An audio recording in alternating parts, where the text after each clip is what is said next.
Today, I'm going to tell you about creatures that had unique features which allowed them to grow to incredible sizes. They were some of the most impressive animals to have ever existed on our planet. The Argentinosaurus is a genus of sauropod dinosaurs that lived approximately 97 million years ago in what is now South America. Scientists think it was one of the largest land animals ever, with a length of up to 100 feet and a weight of up to 100 tons. A farmer stumbled upon a giant leg bone while tending his cattle.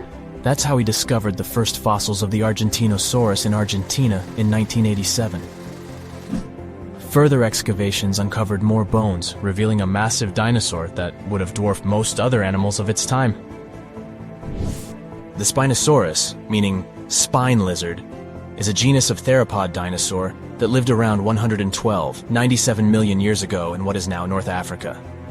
It is believed to be one of the largest carnivorous dinosaurs to ever exist, with a length of up to 60 feet and a weight of up to 23 tons.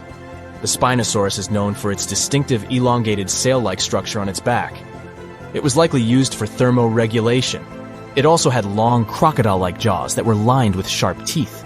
This allowed the creature to catch and eat large prey, such as fish, crocodiles, and other dinosaurs. The first fossils of the Spinosaurus were discovered in Egypt in 1912. The sperm whale, Physeter macrocephalus, is a species of toothed whale that is the largest toothed predator on Earth. It also has the largest brain of any animal species. It is found in oceans all over the world and can dive to depths of up to 7,000 feet in search of food. You can easily recognize sperm whales by their massive, block-shaped heads, which can measure up to 1/3 of their total body length. They have dark brown or grayish-blue skin and a distinctive wrinkled appearance. The Titanoboa is an extinct genus of a giant snake that lived approximately 58 million years ago. It is considered to be the largest known snake ever. It could grow up to 42 feet and weighed around 2,500 pounds. The first fossils of the Titanoboa were discovered in a coal mine in Colombia in 2004. This discovery meant a lot because it provided insights into the size and behavior of snakes during the Paleocene era, as well as the overall climate and ecosystem of the time. The blue whale, Balænoptera musculus, is the largest animal on Earth, measuring up to 100 feet in length and weighing as much as 200 tons. These marine mammals are found in oceans all over the world and can live up to 90 years. Blue whales have a long, streamlined body that is usually blue-gray in color with mottled patterns. They have a small dorsal fin and 2 pectoral fins that are about 1/3 the length of their body. Blue whales feed on tiny shrimp-like creatures called krill, and they eat a lot. A single adult blue whale can eat up to 8,000 pounds of krill in a day. The Leadsichthus is an extinct genus of large, bony fish that lived during the Jurassic period, approximately 155 million years ago. It is believed to be one of the largest fish that have ever lived. Some estimates suggest that it could grow up to 55 feet in length. The first fossils of Leadsichthus were discovered in England in the 19th century, and more recent discoveries have been made in other parts of Europe, South America, and Africa. Despite its enormous size, the Leadsichthus was a filter feeder, similar to modern-day whale sharks, and likely fed on plankton and other small organisms. The creature did it by simply swimming with its enormous mouth open, filtering water through its gills. The Pterodostro is an extinct species of flamingo-like birds that lived approximately 35 million years ago. They were relatively small birds with a wingspan of about 2-3 feet. And they were known for their distinctive long, narrow beaks equipped with comb-like structures used for filter feeding. The Pterodostro lived in shallow bodies of water, like lakes and lagoons, and mostly fed on small crustaceans and other tiny organisms. The animal filtered them from the water using the comb-like structures on the inside of its beak while swimming through the water. The African elephant is the largest land animal on Earth and one of the most recognizable ones. There are 2 species of the African elephant, the savanna elephant, Loxodonta africana, and the forest elephant, Loxodonta cyclotis. You can see them in various parts of sub-Saharan Africa. These creatures can be identified by their large size, gray skin, and long trunks. African elephants can grow up to 13 feet tall and weigh up to 14,000 pounds, depending on the species and gender. It all started out as an ordinary working day for Gary Johnson, who was driving his excavator at a quarry in Oxfordshire. He was clearing the clay when, all of a sudden, he hit a bump. It turned out to be a huge footprint, and no animal from today could have possibly left it. Then, Gary noticed another huge footprint, just 10 feet ahead, and then another one. He soon realized those could be dinosaur footprints. And he was right. There were a total of about 200 huge footprints from 166 million years ago, or the middle of the Jurassic area, crisscrossing the limestone floor. Scientists started digging at the location in June 2024. The longest trackways they found are around 500 feet long. It wasn't the first major discovery in the area. Back in 1997, they found 40 dinosaur tracks nearby while digging in a limestone quarry. This time, the team took 20,000 photos of the new prints and made 3D models using flying drones. In total, there were 5 pathways at that site. 4 of them were made by sauropods, which were huge plant-eating dinosaurs that walked on all 4 legs. Their footprints kind of look like giant elephant prints, only way bigger, because these dinos could grow up to 60 feet long, about 2 times as long as a London bus. The 5th track might have come from a Megalosaurus, a carnivore. Its footprint looks like the kind you'd see in a cartoon. It's called a tridactyl, which means it has 3 big, clear toes. Hey, just like me. Kidding. Unlike previous dinos, these guys could walk and even run on there too. Back then, the area they lived in was like a warm, shallow lagoon, and these dinosaurs squished through the mud, leaving their footprints behind. The footprints can help us learn how fast the dinosaurs moved, how they walked, how big they were, and what kind of environment they lived in. You can't learn all that from bone fossil records, which makes this discovery super important. Scientists think that a big storm helped save the prints in such great condition. It could have dumped a lot of mud on top of them, keeping them safe from being washed away. Just several months after the Oxfordshire discovery, scientists found over 260 matching dinosaur footprints more than 3,700 miles apart on different continents, in Brazil and in Cameroon. When they studied these prints, they realized they were about the same age and shape and came from the same type of land and plate tectonic contexts. Northeastern Brazil, and what is now Cameroon in Africa, is one of the last tiny land bridges where dinos could cross between the landmasses freely before the continent of Gondwana broke away completely, around 120 million years ago. Africa and South America started drifting apart around 140 million years ago, and the South Atlantic Ocean slowly filled the gap between them. As the land split, big basins formed, and rivers and lakes began to fill them up. The footprints were found in those very basins, on both sides of the ocean. Most of the prints were made by 3-toed theropods, which were meat-eating dinosaurs.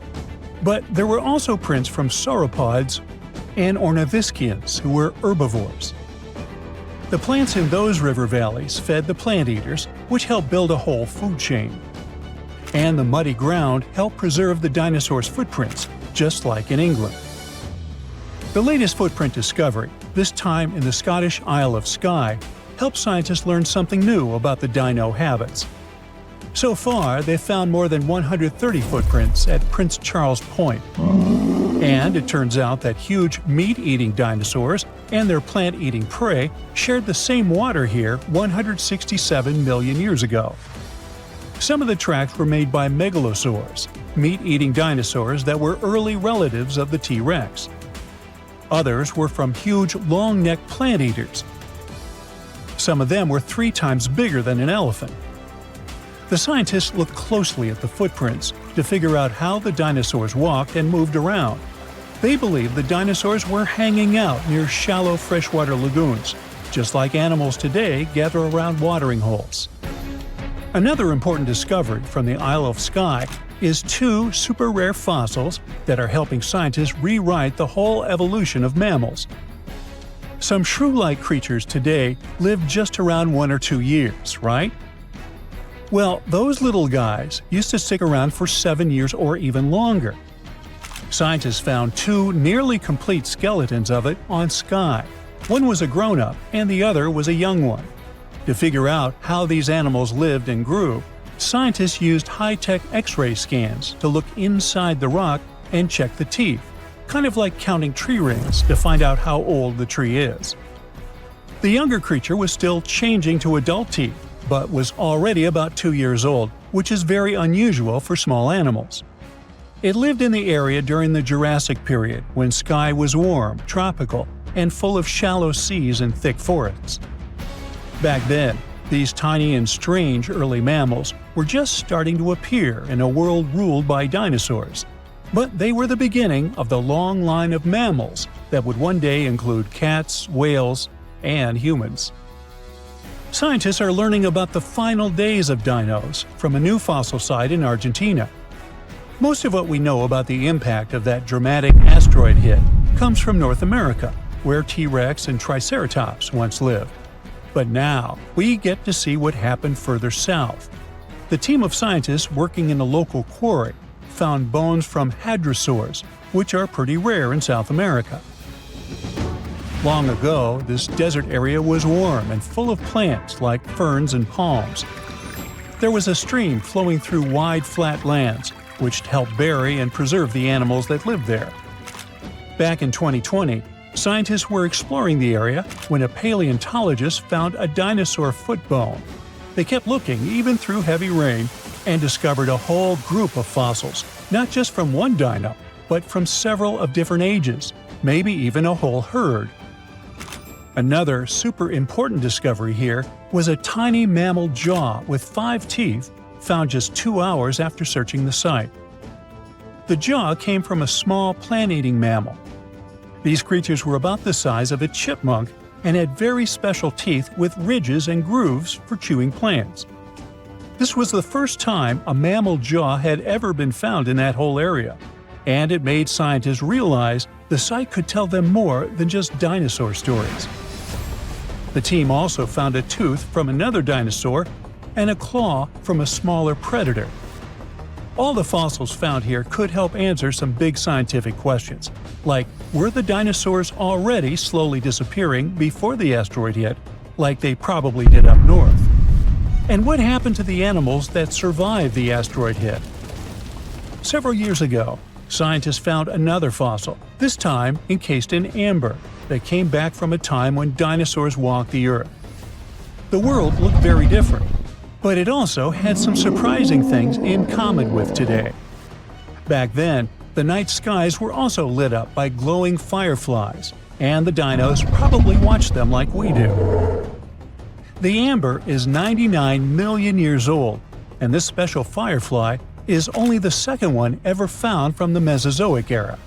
Finding these kinds of fossils is really hard, because fireflies have soft bodies that don't turn into fossils very well. That makes it tricky for scientists to figure out exactly how and when these beetles started to glow. But now, thanks to the newly found firefly, they believe the glowing started at least 100 million years ago.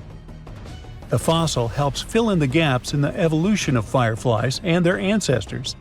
It shows that important parts, like their glowing bellies, have stayed the same since the middle of the Cretaceous period. You decided to go scuba diving for the first time. The water is clear and the sun is shining on the seabed. You take a few selfies and the fish swimming by when suddenly, the ocean goes pitch black. You look up and, oh my, what is that gigantic animal? It's definitely not a shark, not a whale. Is it a turtle? Yup, but fear not, it's not gonna hurt you. If you had lived on this same Earth about 72 million years ago, then maybe this could have really happened to you. Scientists have recently found the fossils of a gigantic marine turtle that could have grown as big as 12 feet. If you don't have any idea of how big that is, let's see some examples. That's the average length of a hippopotamus. 6 golden retrievers, or 2 Michael Jordans stacked on top of each other. The turtle's scientific name is an homage to that old-school sea monster called Leviathan. Maybe you remember this from old-school history lessons. The Leviathan is supposedly a mythical creature that would swallow entire ships or people that were deemed too greedy by the creature. Can you imagine being swallowed by this humongous sea turtle? No, thank you. The fossils of this gigantic creature began to be excavated between 2016 and 2021, all the way in northeastern Spain. The first fossil was located by a hiker in the Spanish Pyrenees, and it was around 8 inches long. The pelvis of this turtle alone measured around 35 inches. It would definitely be one of the biggest turtles today if it hadn't gone extinct. FYI, the largest living sea turtles today can reach up to 6 feet in length, which is already pretty big. Now, how about a gigantic prehistoric scorpion? I bet most people here are not huge fans of these creatures, especially since they're poisonous, which is why the thought of a 9-foot-long aquatic scorpion might be the stuff of nightmares. Let's just say that if they hadn't gone extinct some 400 million years ago, lakes and rivers would be much more dangerous places for humans today. These gigantic insects were considered to be apex predators in their time, hunting everything from fish to other animals, even of their own kind. Yikes! I got goosebumps just imagining these creatures. Should we thank the asteroid that hit our planet now or later on in this video? Another prehistoric animal that would shock humans if it were still alive is the so-called Megatherium, a gigantic sloth. This huge sloth is believed to have grown up to 20 feet long, and its weight could be up to 8,000 pounds. It was found in the woodlands and grasslands of South America. The creature used to stand on its 2 feet in order to reach leaves on high branches. These giant sloths had huge claws. They helped them climb trees. I gotta say, I feel uncomfortable imagining these elephant-sized sloths climbing trees. Oh, of course, some dinosaurs will make our super-sized creatures list. But before that, here's a fun fact. Did you know some dinosaurs are still alive today? Scientists have proven that birds are classified as theropod dinosaurs. Such infamous creatures as the T-Rex and Velociraptor belonged to this group. I'm sure you've heard these names even before you watched Jurassic Park. The Velociraptor is that scary dino that breaks into the kitchen. Well, they evolved, gained some feathers, and turned into various species of birds we know today. That means that any bird from chickens to those little blue ones is a direct descendant of dinosaurs. Now, does the name Spinosaurus ring a bell? You can see this huge dinosaur in some museums today. Its fossils, I mean. The Spinosaurus was one of the biggest land predators to walk Earth. Actually, to walk its land and water, since scientists believe that this dino was semi-aquatic. It fed mostly on meat, which means humans would be its natural prey if it lived today. This meat-eating dino lived around 90 to 100 million years ago. It was about 60 feet long, 12 feet high, and weighed up to 22 tons. Its head was around the size of 8 bowling balls and was shaped like a crocodile's face. Basically, the Spinosaurus was a big African elephant with the face of a crocodile. Just kidding. But that would look funny though, wouldn't it? A much more attractive dino was this guy. It's considered to be the largest dinosaur that has ever lived on our planet. What made it so big was its extremely long neck and very long tail. You wouldn't want to stand behind this creature, believe me. If it decided to swish its tail, you'd get catapulted very far away. This creature lived around 100 million years ago, and its fossils were first found in Argentina around 2012. The dino measured 120 feet from head to tail, which made it almost as big as an American football field in width. And have I mentioned it weighed almost as much as a space shuttle? A staggering 75 tons. If it had been a carnivore, it would have probably been the greatest predator. But this big guy was a peaceful herbivore that had such a long neck that it could eat leaves from high trees. Cute, right? We must also talk about the Shastasaurus. As the name suggests, this animal is popularly known as the Mount Shasta lizard. Even though it was a marine reptile and probably never set foot on the mountain itself, this dino was usually around 23 feet long, but there was a specific strand of this species that could get as big as 69 feet long, about the size of the great blue whale. This made it the biggest marine reptile to have ever lived.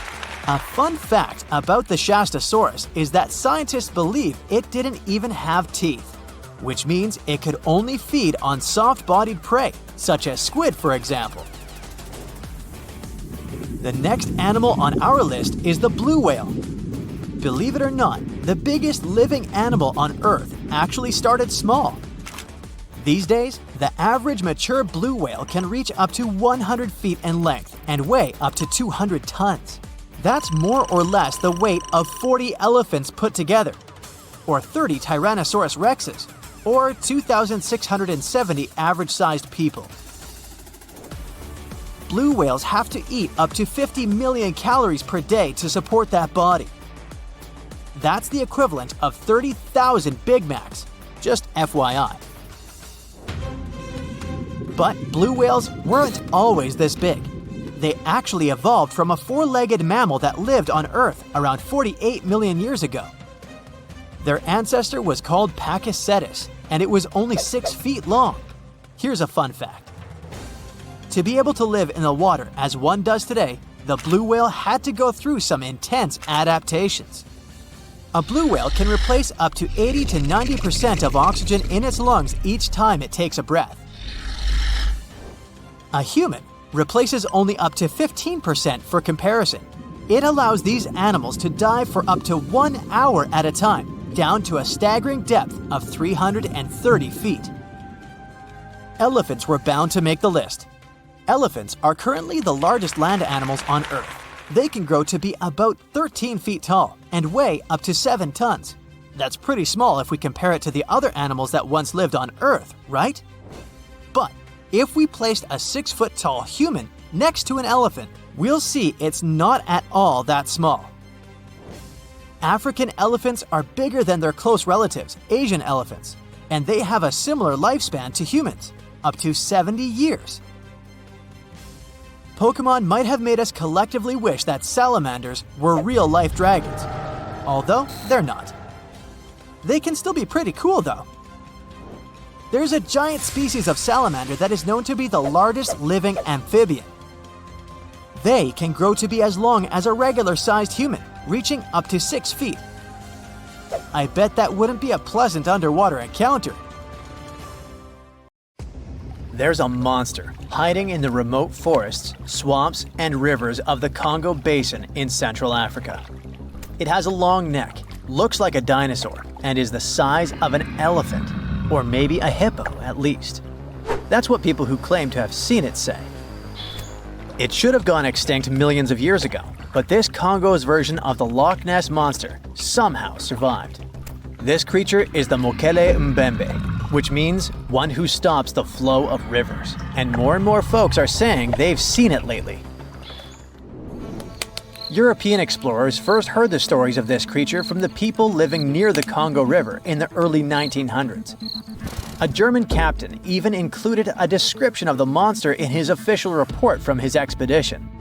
The locals told him the animal was of a brownish-gray color with smooth skin, a very flexible neck, and only one long tooth that could be a horn. Some of them mentioned a long, muscular tail, like that of an alligator. They also said that the creature lived in the caves, but climbed the shores even in the daytime to find some plants to eat. Locals also believed its favorite snack was a kind of liana with large white blossoms. Some of them even showed the German captain some fresh path the monster left leading next to those plants. And oh, they warned him that Mokele-Mbembe definitely didn't like humans and took down any canoe that would sail nearby. Dinosaurs were a real hit in pop culture in the 1910s, and several newspapers in Europe and North America wrote about the dino-like monster from Africa back then. In the later years, several expeditions traveled to the Congo Basin to search for Mokele-Mbembe or interview claimed witnesses. They did not find any direct physical evidence, but collected many stories. One zoologist in the 1980s said he took a film of Mokele-Mbembe, but the footage did not develop properly. Stories and movies like Jurassic Park have kept the dream alive that dinosaurs might still be hiding somewhere in deep forests. At some point, people stopped reporting sightings of the creature as often, so it almost became a forgotten legend. But it all changed recently, as many people claim to have witnessed the mythical monster with their own eyes. Cryptozoologists, those fans of mysterious creatures, believe it could be a dinosaur that, for some reason, didn't go extinct, related to a Brachiosaurus or a Diplodocus. This idea comes from how people describe seeing the creature, with a super long neck, a huge body, and a tiny head. They think it might have stayed hidden in the deep forests of Africa all this time. But scientists say that if it really were the last living dinosaur, we would have found some real proof by now, like a photo or bones or something showing it walking around the Congo Basin. Some expeditions that are trying to find proof the monster is real have even used sonar technology to scan the murky waters of Central African rivers and lakes in search of any large, unidentified creatures. Some people even narrowed down the monster's location to a specific remote lake, surrounded by untouched jungle in the swamps. So far, the search for evidence hasn't been successful. The explanation behind all the sightings of the Mokele-Mbembe could be the changing ecosystem. More and more human settlements are moving into the huge Congo Basin rainforest. People aren't used to seeing large animals that live in the forest, so they believe they have witnessed the mysterious creature from their folklore. The human brain often fills in the gaps in something we don't know and uses imagination to explain it, especially if there's a ready-made version that everyone's heard of. But still, we can't completely rule out the possibility that there are some new, unknown species of animals hiding in the Congo forests. Maybe just not a missing dinosaur. Another legend, this time Mongolian, says there's a giant worm living deep in the Gobi Desert. Yep, similar to the monster you've seen in Dune. The creature, which is supposedly up to 6 feet long, can spit acid that could melt anything and shoot electricity. They say it spends most of its days hiding underneath the sandy dunes, but likes to come out during the wetter months of June and July. The people in the West first found out about the megaworm of the Gobi Desert thanks to an American paleontologist, Roy Chapman Andrews.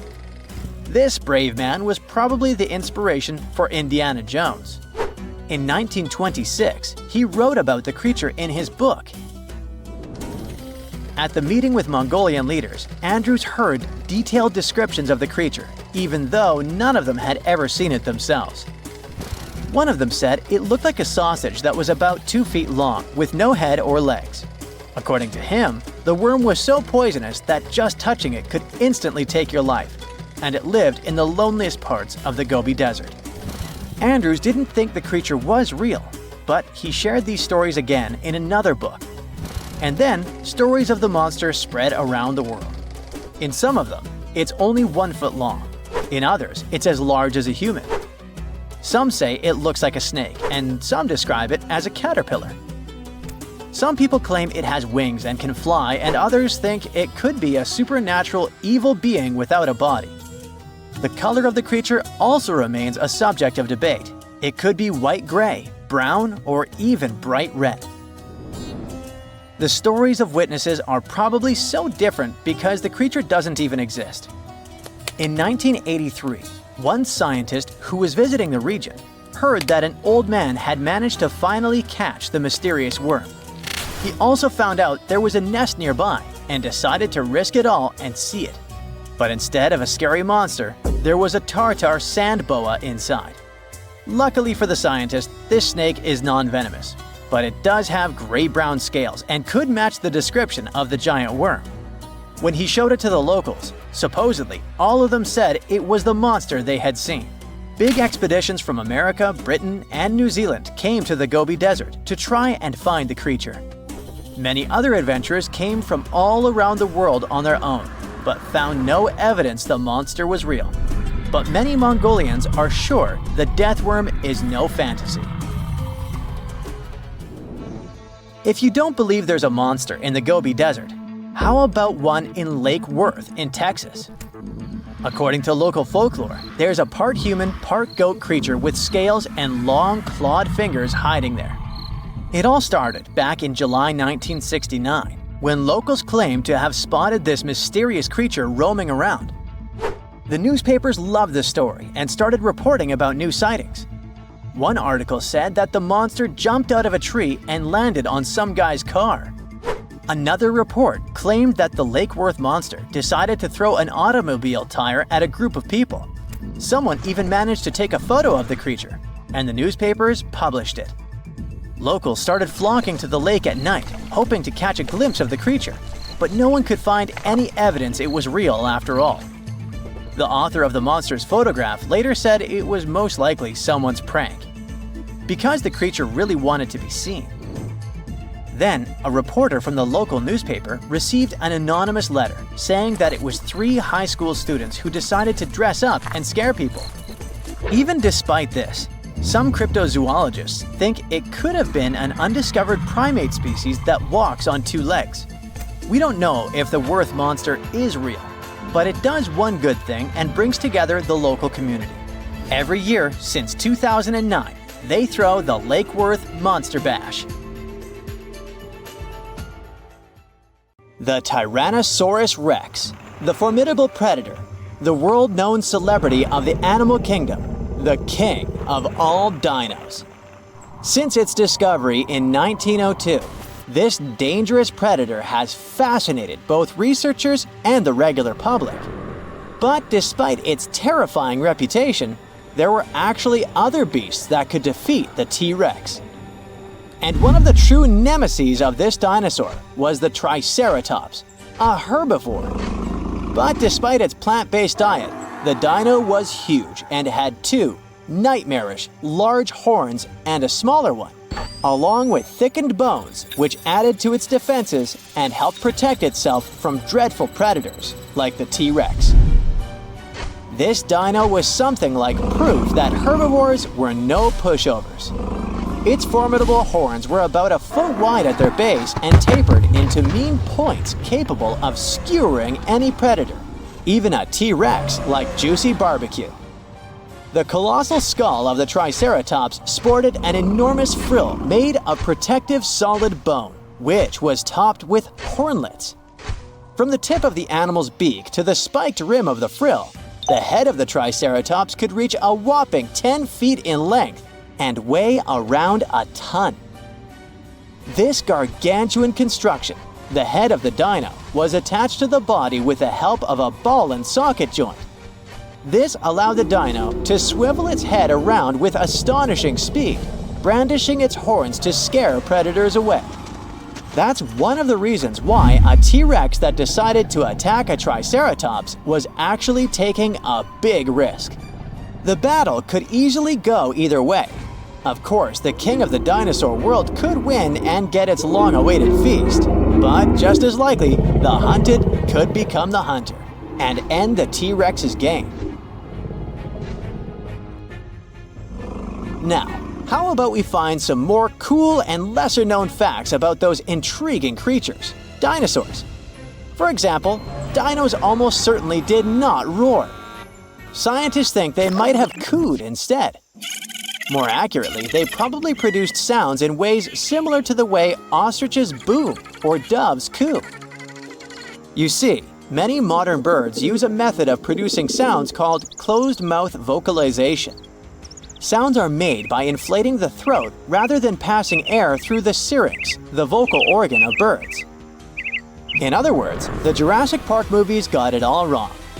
A lot of early dino reconstructions appeared under the influence of those scary noises that we associate with modern predators, like lions. So, on screen, dinosaurs have their mouths open when they produce sounds, just like lions when they roar. But real dinos wouldn't have done that, especially not before charging at their prey.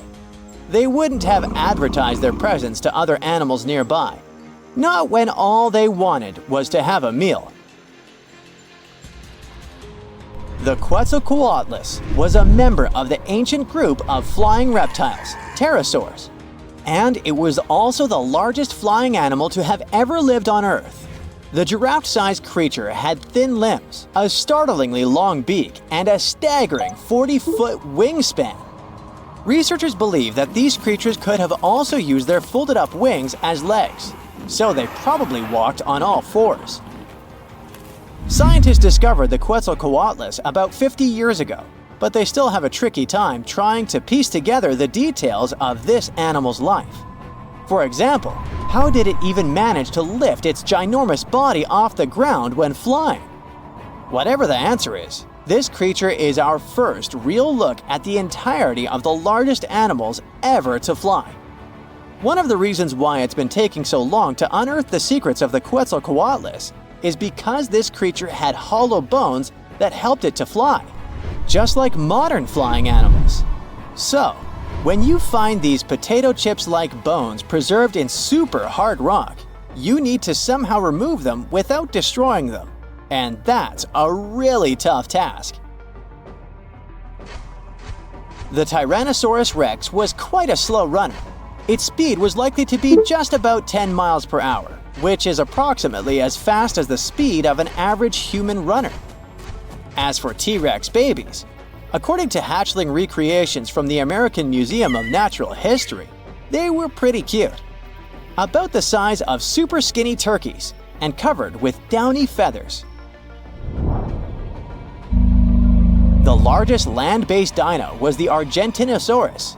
This massive animal often reached up to 130 feet in length and 69 feet in height. Considering the average blue whale is around 70 feet long, you can easily imagine just how giant that dinosaur was. Many dinos had feathers, and I'm not only talking about avian ones. The largest feathered dinosaur we know about was the Eutyrannus huali, which translates as a beautiful feathered tyrant. It was a super predator and cousin of the T-Rex. Scientists think that the dino most likely relied on its feathers to stay warm. However surprising it may sound, some of the biggest dinosaurs were actually herbivores. Let's take the Brachiosaurus and Apatosaurus, for example. These creatures were giant, but followed a plant-based diet. Now, I'm not sure if you should try it or not, but apparently, you can tell the difference between a simple stone and a dinosaur fossil by licking it. It may not sound like the most legitimate approach, but even paleontologists sometimes find themselves doing this. The thing is, if you lick a potential fossil, it will slightly stick to your tongue. That's because fossils are way more porous than stones. When dinosaurs first saw the light of day during the Triassic period, around 230 million years ago, Earth's continents were clustered together and formed one giant supercontinent called Pangaea. Over the next 165 million years, Pangaea slowly drifted apart, and that separated many dinosaur species from one another. And still, most of the world's dinosaur fossils are found in three places: the high-altitude Badlands of China, North America, and Argentina have the largest amount of fossils, or at least easily accessible ones. In reality, most parts of the world are covered with fossils, but those located in desert-like environments are easier to find due to the lack of vegetation. Interestingly, most fossilized dino bones aren't bones anymore. The fossilization process often occurs when something gets trapped between layers of sediment or sand. For millions of years, those remnants stay there. At one point, they got surrounded by a layer of water. It replaces the original organic material with minerals. In other words, it's not the real thing anymore. It's a rock-like copy. The Triceratops boasted 3 giant horns sticking out of its head, but its teeth were even more fascinating. This dino had around 800 teeth, and new ones kept growing throughout its life. These teeth grew in sets of 36 to 40 tooth columns, with each column having 3 to 5 teeth, vertically stacked on one another. Some dinos had hollow bones, like today's birds. These creatures stored air in their bones, which helped them improve their breathing abilities. It made these dinosaurs lighter on their feet and allowed them to breathe much more efficiently. The Nigersaurus replaced its teeth every 2 weeks. This unique creature had rows and rows of teeth in reserve. They were hidden away in its mouth, and when a set of teeth wore out, they fell out, and the next row moved into position. Dinosaurs didn't all go extinct at the same time as soon as the asteroid crashed into Earth. Instead, the space rock likely triggered a chain reaction of events which changed the face of the planet. Of course, it didn't happen overnight, but over the next few hundred or even thousands of years. As a result, all but avian dinosaurs went extinct. The word dinosaur came from the Greek language. Deinos means terrible, and sauros means lizard. So basically, dinosaur can be translated to terrible lizard. You may object that not all dinosaurs were terrifying predators. This name might be appropriate for the T-Rex, but not, let's say, the tiny May. Rumor has it that when Sir Richard Owen, an English biologist, came up with the name for dinosaurs, he used the word terrible in a different sense. He described those ancient creatures as fearfully great, as in far larger in size than any previously discovered reptiles.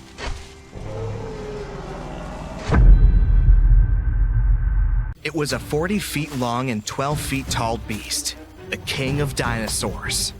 Its massive and muscular body weighed up to 8 tons. Its serrated teeth were sharp, and its jaws had a bite so strong they could crush a car. The creature had 2 powerful legs. It lived in forested river valleys all across North America, almost 70 million years ago. I'm talking about the most famous movie star among dinosaurs, T-Rex. It was very smart, with a brain twice as big as that of any large meat-eating dino. It was slower than other hunters, developing a speed of up to 12 miles per hour. Its other weakness was its small arms. Some scientists think they were just an evolutionary leftover, like the pelvic bones of some snakes. But others believe T-Rex used its arms to hunt. Its 4-inch claws helped the animal out. T-Rex was undoubtedly frightening, but surprisingly, there were even scarier dinosaurs in the past. Around 100 million years ago, there was a giant creature with the name that meant a spine lizard. It was Spinosaurus, the largest carnivorous dino. It was bigger than T-Rex and could grow almost 60 feet long. Its weight could be as great as 22 tons. The animal had long spines on its back. They could grow up to 7 feet long and were connected by folds of skin. They formed something that looked like a sail.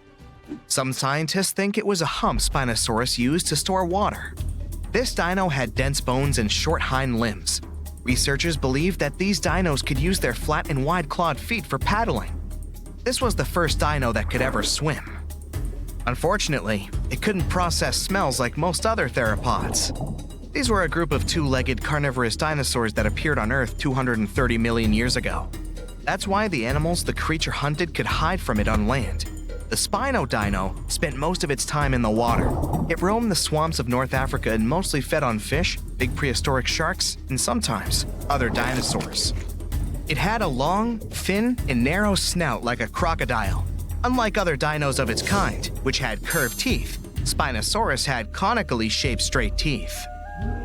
Giganotosaurus, which is the Greek word for giant southern lizard, was considered the largest meat-eating dino until Spinosaurus was found. It lived around 100 million years ago in South America, around 30 million years before T-Rex appeared there. It was longer and taller, but more slender than T-Rex. And while T-Rex had 2 fingers, this giant had 3. It walked upright on its 2 big and very strong legs. Its tail was pointed and thin. which helped the creature make fast turns while running and keep its balance. The animal could move at a speed of up to 31 miles per hour. T-Rex's maximum speed was 25 miles per hour at the most. Any faster than that, and the giant could lose its balance and fall over. Giganotosaurus had 2 arms with sharp claws. It was mostly an opportunistic meat eater feeding on everything it found on its way. Its bite wasn't as strong as T-Rex's, but it still managed to deal with some bigger animals, like herbivore dinosaurs. Maybe there was even an Argentinosaurus among them, the biggest animals ever found. It's hard to imagine how Giganotosaurus could take down a 50-ton beast on its own. That's why scientists think they may have hunted in groups. The animal's only weakness was its small brain. It was twice smaller than T-Rex's. This means the T could at least win a chess game.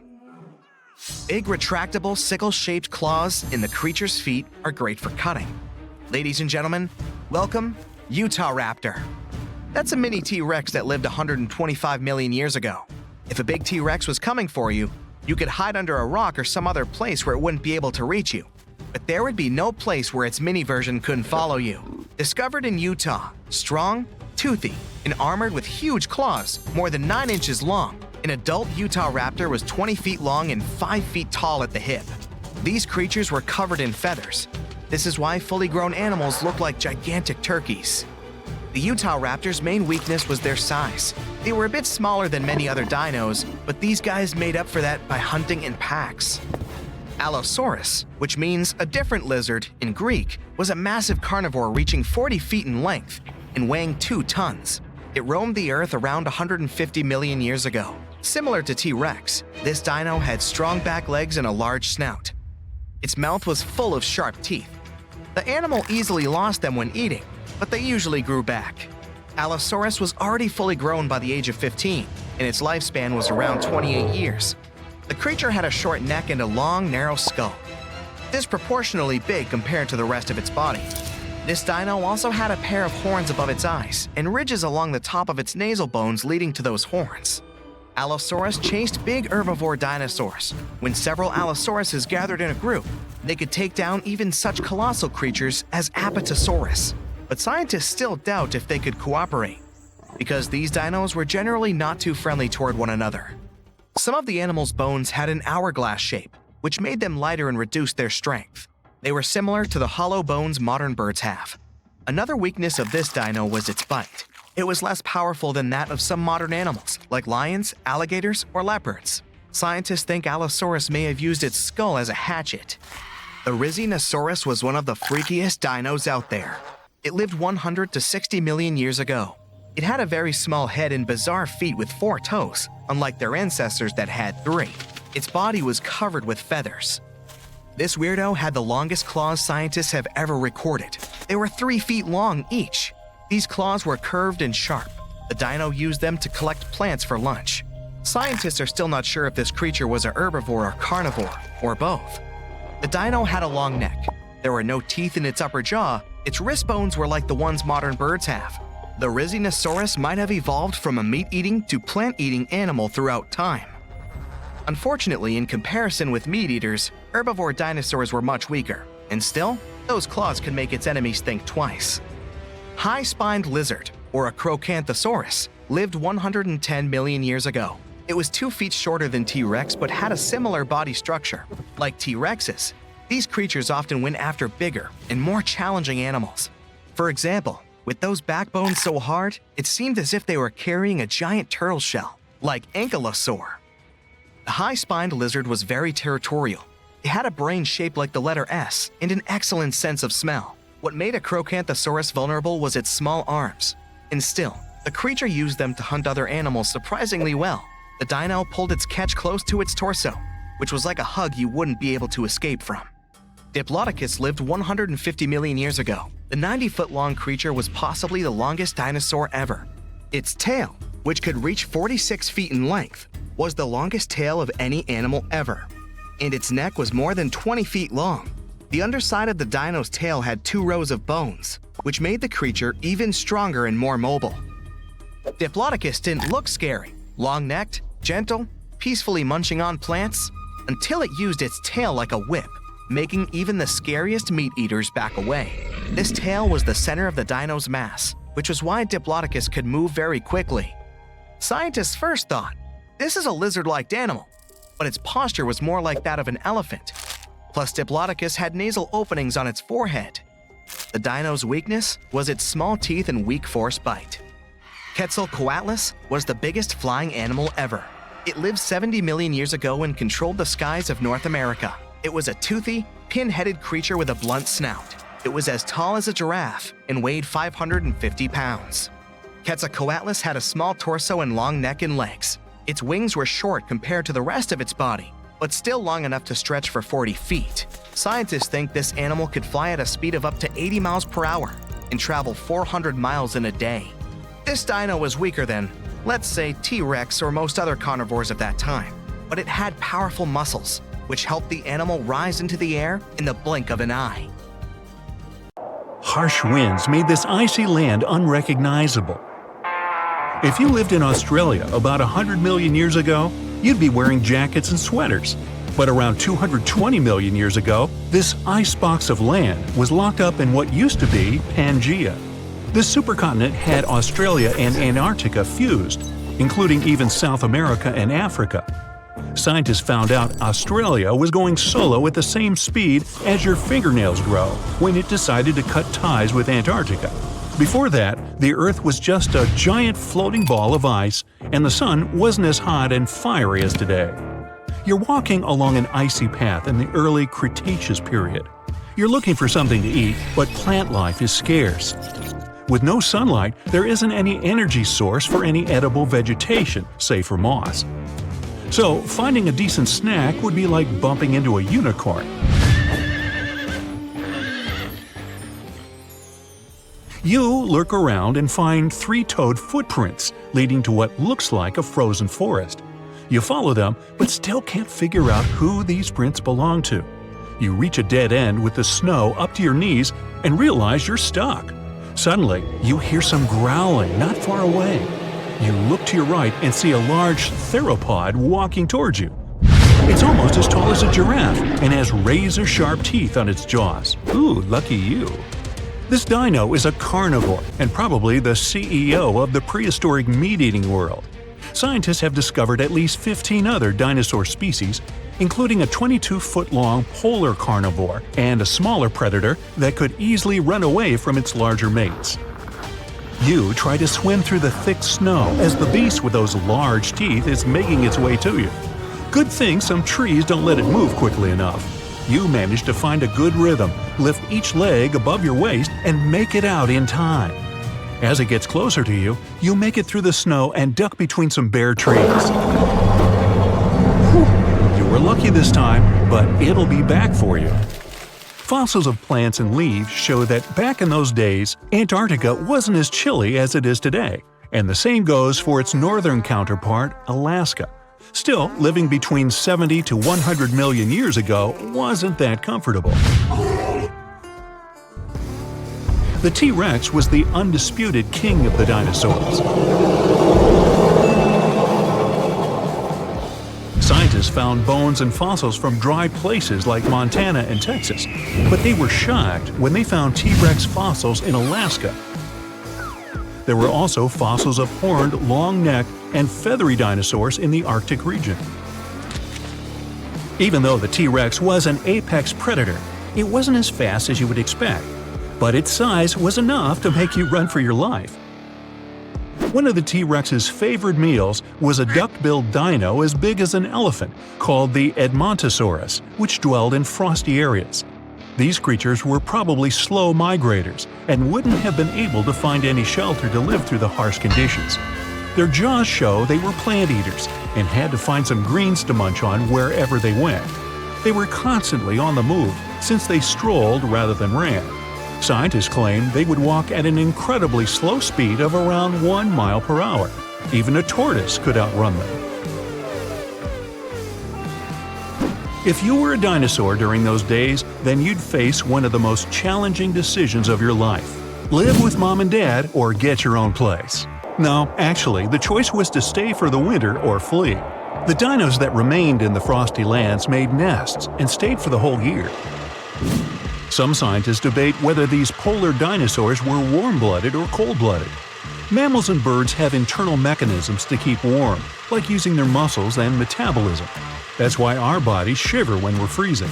Reptiles need to bask under the sun or lie next to any heat-producing surroundings to absorb heat and charge themselves for the rest of the day, just like you charge your phone, but they didn't have phones then. You continue walking around trying to find something to eat. Your stomach is growling and you feel you're getting weaker. The wind picks up and throws some snow at you.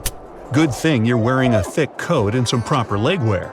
You're getting tired and need to find a place to rest. But out in the wilderness, staying in one place is like offering yourself as an open buffet to any predator. You sneak out and manage to get into a small cave to escape the upcoming blizzard. You start a small fire to keep warm, but you turn around and notice that the cave inside extends further. You quickly make a torch and walk inside. Scientists said that some dinosaurs might have burrowed to survive the storms. They found some structures in southern Australia that resembled a habitat for burrowing creatures around 100 million years ago. After walking for hours, you finally reach the other end of the cave. But this time the weather is a lot better and the sky is crystal clear. You notice small footprints leading to the river. Strangely, there's no icy crust on the water, so you cup your hands and take a few quick gulps. Suddenly, a large shadow looms over you. You turn around and see a huge feathery dinosaur with bulging eyes. It kinda looks and moves like a velociraptor, and it's looking straight at you as if you were its snack. You get up slowly. You know you can't outrun it, so you have no choice but to fight it off. But then another figure appears nearby. A small herbivore called the Leolinacera, walking on two legs with a long tail, pops up and takes a sip from the river. The carnivore's attention has shifted towards it, and it forgets about you. Out of nowhere, a giant theropod rushes in from behind the frozen forest and chases them. You run back to where the cave was, trying not to get spotted. Humans weren't in the script then. 7 million years ago, Homo sapiens split from apes, becoming a fully independent species around 200 to 300,000 years ago. Neanderthals also thrived. While Homo sapiens were living and thriving in Africa, Neanderthals were migrating to parts of Europe and Asia, and were the first humans to live through an ice age. Scientists claim that Neanderthals couldn't compete with Homo sapiens and slowly disappeared. Some of them integrated with Homo sapiens. Earth has been through 5 ice ages. They're powerful enough to change Earth's physical structure permanently, and are partly responsible for landscape design. We're actually in the middle of an ice age right now that's been going on for 2.6 million years. But we happen to be living in the warmer interval parts that can last for tens of thousands of years. Neanderthals were shorter and stockier than Homo sapiens. They had wider noses and big skulls. According to scientists, they lived in caves and fashioned up clothes and tools made of stones and bones. They also had flat teeth on their jaws for gnawing and chewing, just like Homo sapiens. Ice ages played an essential role for Homo sapiens to adapt and survive. In their caves, they were able to draw scenes of hunting and gathering, and were the first ones to harness the power of fire for warmth, protection, light, and cooking. They also used an advanced system of sewing clothes, using bone needles and animal skins to make thick coats to warm themselves up. Ah, those were the days, huh?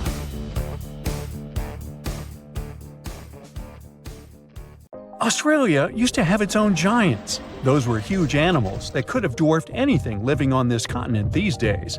Scientists found the remains of many of those ancient creatures in the Narracuta Caves in South Australia, 4 hours away from Adelaide.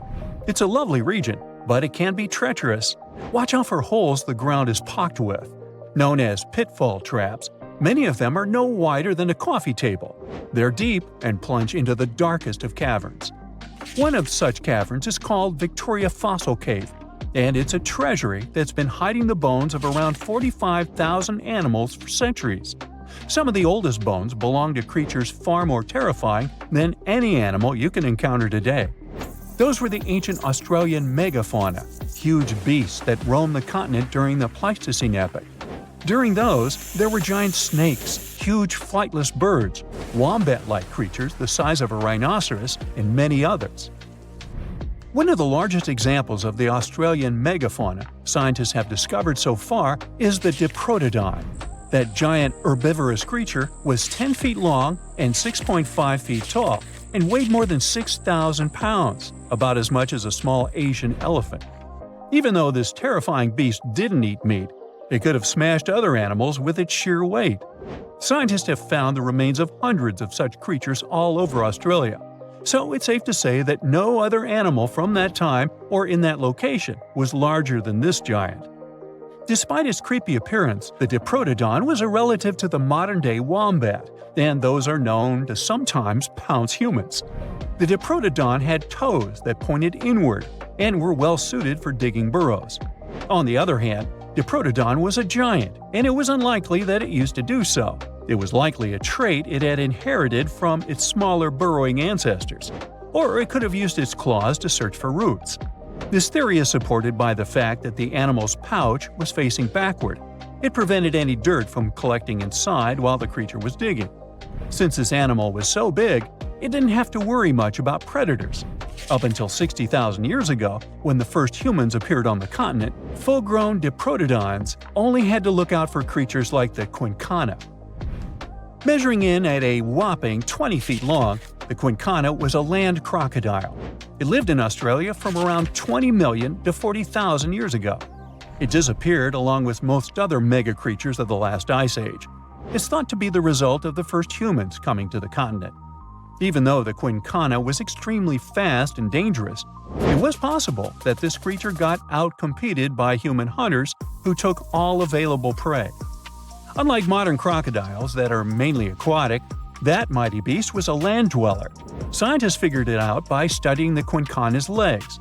They were able to support and carry the body clear off the ground.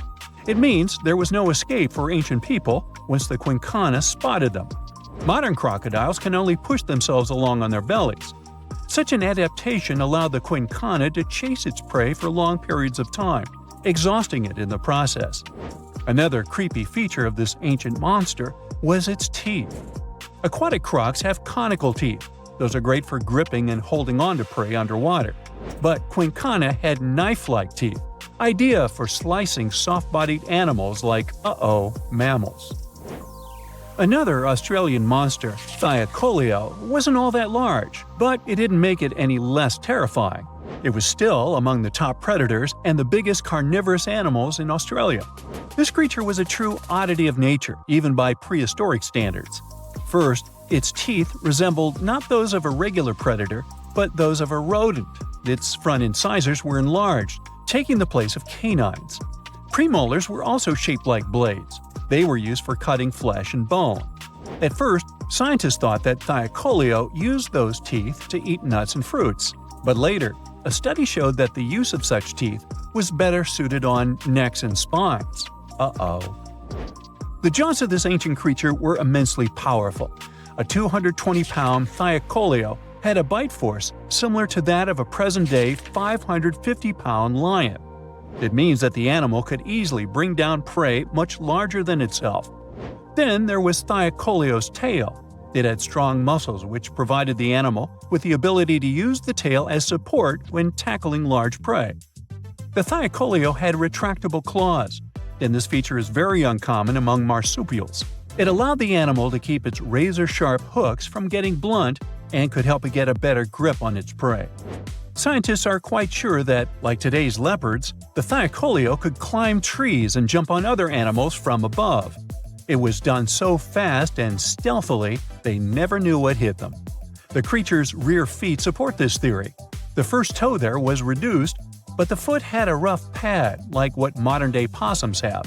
It allowed them to have a better grip while climbing. Right after scientists found the first skull of the Meliolania, this animal was classified as a lizard. That's why its name translates to small groomer. But after they discovered more complete fossils, it turned out that the Meliolania was a giant turtle. But that's not all.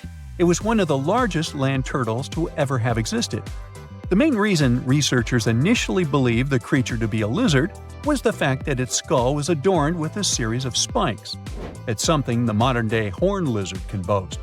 But even after discovering the true nature of the Meliolania, scientists still don't know how to properly catalog it. It might have been a creature that folded its neck under its spine, or it could have folded it to the side. Beside those defensive mechanisms on its head, the Meliolania was also equipped with a spiked tail, which was probably used to prevent predators from attacking the animal from behind. Most species of the Meliolania disappeared around 2,000 to 3,000 years ago because of humans who hunted them to extinction in both Australia and on the surrounding islands. It took around 2 centuries for these turtles to go extinct in that region of the globe. The Megalania was a giant Australian lizard that existed at the end of the Pleistocene epoch. It looked like a Komodo dragon and the Australian monitor lizard, which are both believed to be Megalania's closest living relatives. Fossils tell us that the ancient animal was anywhere from 15 to 26 feet in length. Ow! The youngest fossil remains of this ancient Australian monitor lizard date back to about 50,000 years ago. The first indigenous settlers must have encountered Megalania, which led to the lizard's extinction. Originally, scientists thought that the Megalania was the only member of the genus Megalania, but these days it belongs to the genus Varanus, which means that the prehistoric creature is closely related to other Australian monitor lizards.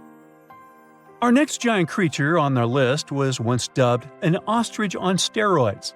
I mean, look at it. It was the last of the Thunderbirds to go extinct in Australia. The Genyorus lived on the continent at the same time as early humans. They might have coexisted for 15,000 years or so before the huge bird eventually disappeared. This theory has some proof. The bird's fossils found along with human artifacts. Some cave paintings also depict flightless birds similar to the Genyorus in size and shape. Although it wasn't the largest bird in Australia, the goose-like creature was still as tall as a grown-up man and weighed around 550 pounds. Even a modern-day ostrich can be dangerous if it feels threatened. Imagine meeting its giant prehistoric relative. Scientists are still arguing about its diet. Many believe the creature was an herbivore, but there's still a chance that the Genyornis was a partial scavenger. Its small, stubby wings and powerful hoof-like legs hint that the bird could have been a plant eater. But its huge beak and exceptionally deep lower jaw evoke suspicion. Such features are highly unusual in birds.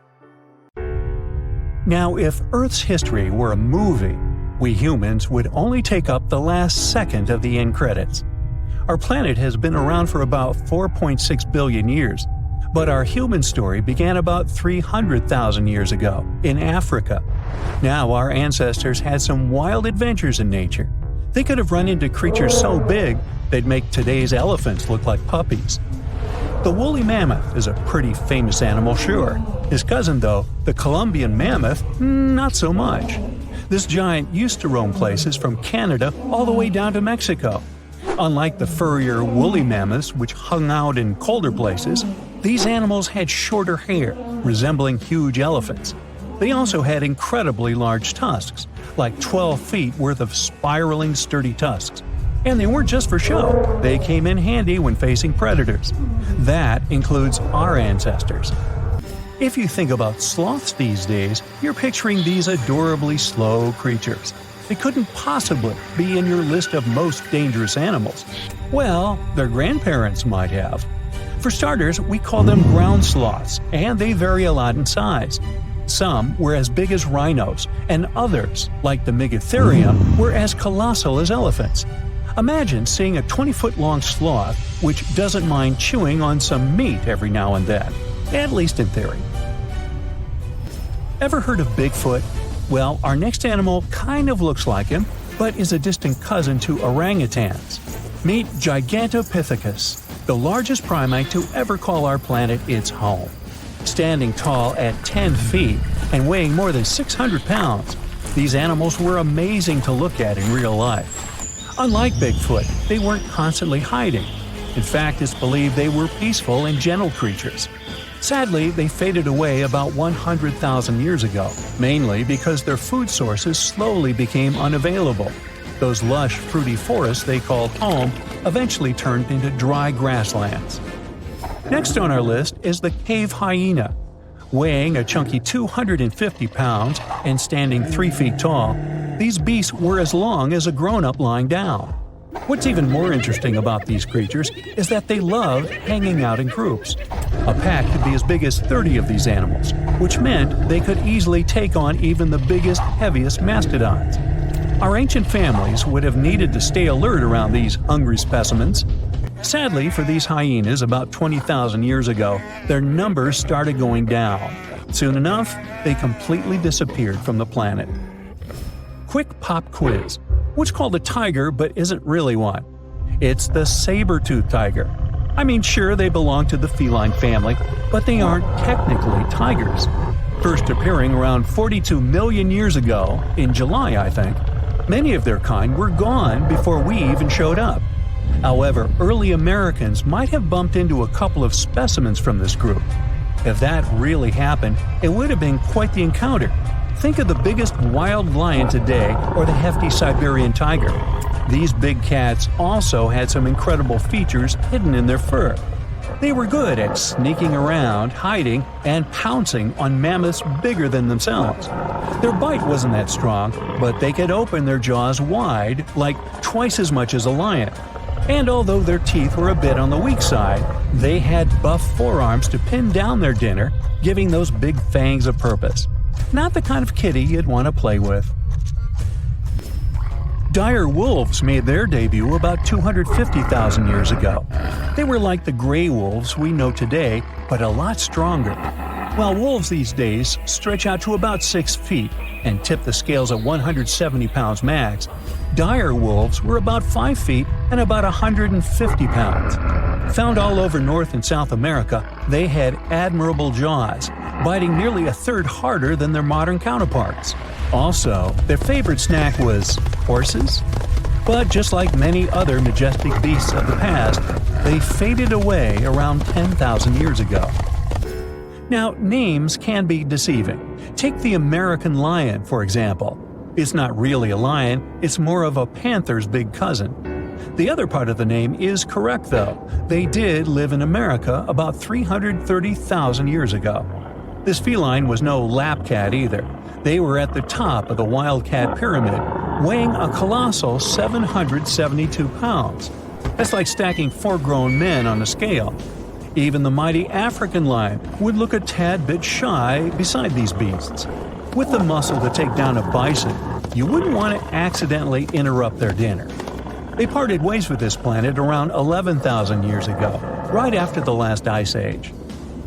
Now, down in Australia, about 50,000 years ago, I wasn't around then, there lurked a relative of the Komodo dragon, the Megalania. Experts love to have debates on how big it was.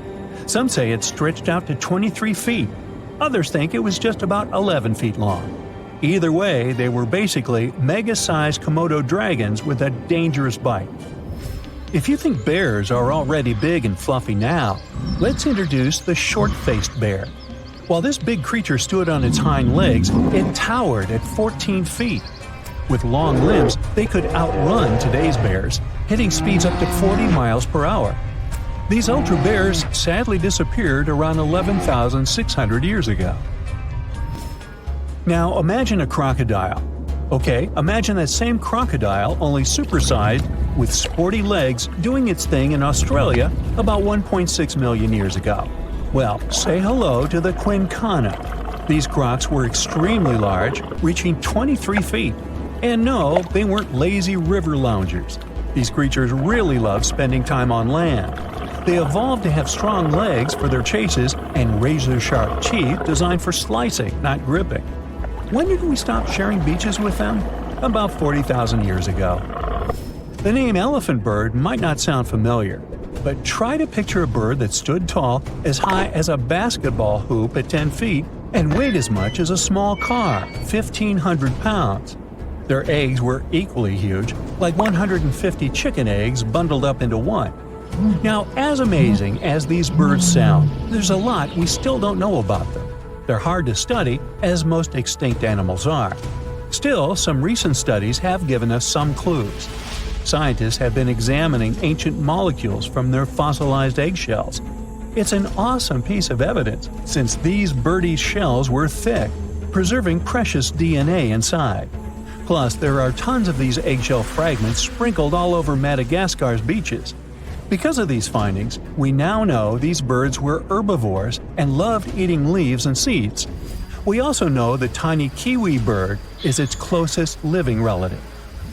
Now, dodos were these amazing birds we also used to share the planet with. They're like distant cousins to Asian pigeons. To give you some perspective, imagine a chunky bird weighing about 50 pounds. Similar to chickens, turkeys, and ostriches, dodos were also the types of birds that couldn't fly. Their wings were small, and they had the muscle strength of, well, a wet noodle. Now, you might have heard the word dodo used as a name for creatures that aren't that bright. Don't get confused, though, by this name. These birds were in fact intelligent. Scientists were able to figure that out by studying their fossils. It turns out that they were good at smelling stuff, unlike most birds that are all about the visuals. These creatures aren't around for us to study anymore, but that might change. One evolutionary biologist is on a mission to fully understand these amazing ancient birds. On that note, she revealed that the dodo's DNA has been completely sequenced. There are even talks about potentially bringing dodos back to life. They would make a nice addition to the lovely beaches of Mauritius, the place they used to call home many, many years ago.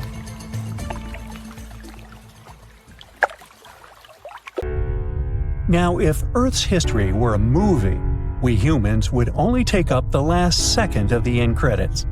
Our planet has been around for about 4.6 billion years, but our human story began about 300,000 years ago, in Africa. Now, our ancestors had some wild adventures in nature. They could have run into creatures so big they'd make today's elephants look like puppies. The woolly mammoth is a pretty famous animal, sure. His cousin, though, the Columbian mammoth, not so much. This giant used to roam places from Canada all the way down to Mexico. Unlike the furrier woolly mammoths, which hung out in colder places, these animals had shorter hair, resembling huge elephants. They also had incredibly large tusks, like 12 feet worth of spiraling, sturdy tusks. And they weren't just for show, they came in handy when facing predators. That includes our ancestors. If you think about sloths these days, you're picturing these adorably slow creatures. They couldn't possibly be in your list of most dangerous animals. Well, their grandparents might have. For starters, we call them ground sloths, and they vary a lot in size. Some were as big as rhinos, and others, like the Megatherium, were as colossal as elephants. Imagine seeing a 20-foot-long sloth which doesn't mind chewing on some meat every now and then, at least in theory. Ever heard of Bigfoot? Well, our next animal kind of looks like him, but is a distant cousin to orangutans. Meet Gigantopithecus, the largest primate to ever call our planet its home.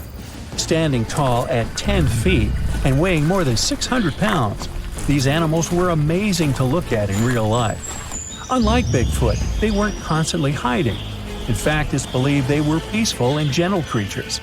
Sadly, they faded away about 100,000 years ago, mainly because their food sources slowly became unavailable. Those lush, fruity forests they called home eventually turned into dry grasslands. Next on our list is the cave hyena. Weighing a chunky 250 pounds and standing 3 feet tall, these beasts were as long as a grown-up lying down.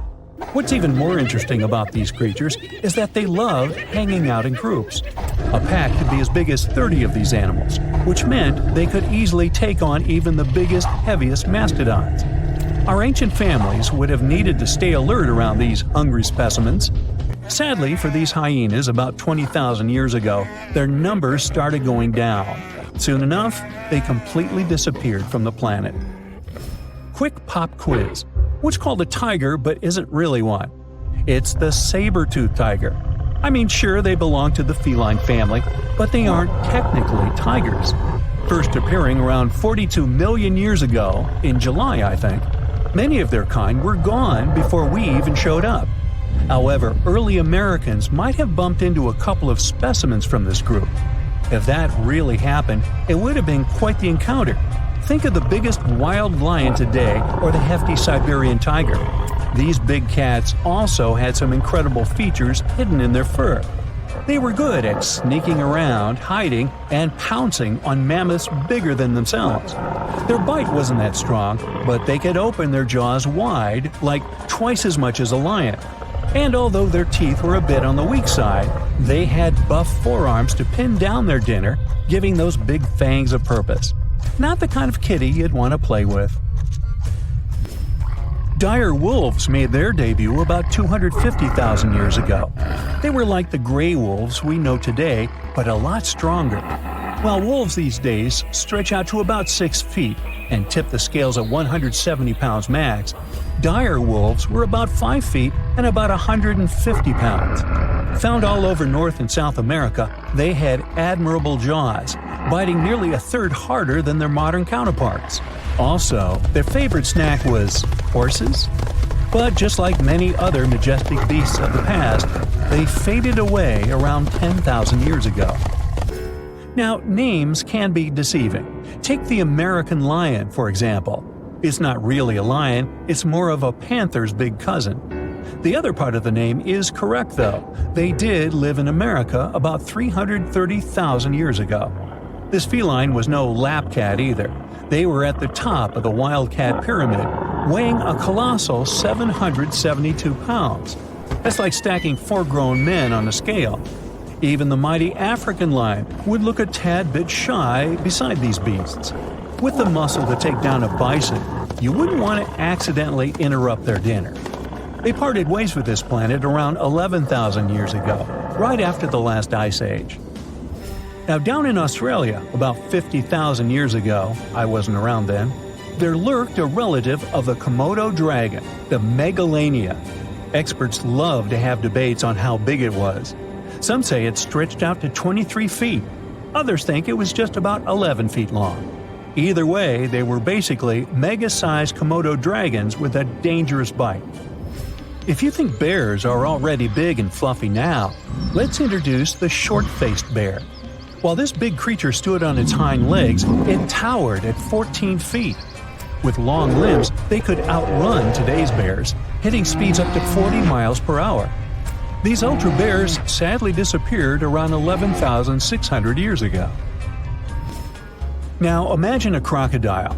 Okay, imagine that same crocodile, only supersized, with sporty legs, doing its thing in Australia about 1.6 million years ago.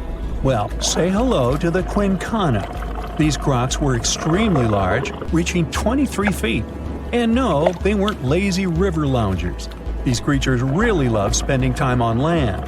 They evolved to have strong legs for their chases and razor-sharp teeth designed for slicing, not gripping. When did we stop sharing beaches with them? About 40,000 years ago. The name elephant bird might not sound familiar, but try to picture a bird that stood tall, as high as a basketball hoop at 10 feet, and weighed as much as a small car, 1,500 pounds. Their eggs were equally huge, like 150 chicken eggs bundled up into one. Now, as amazing as these birds sound, there's a lot we still don't know about them. They're hard to study, as most extinct animals are. Still, some recent studies have given us some clues. Scientists have been examining ancient molecules from their fossilized eggshells. It's an awesome piece of evidence, since these birdie shells were thick, preserving precious DNA inside.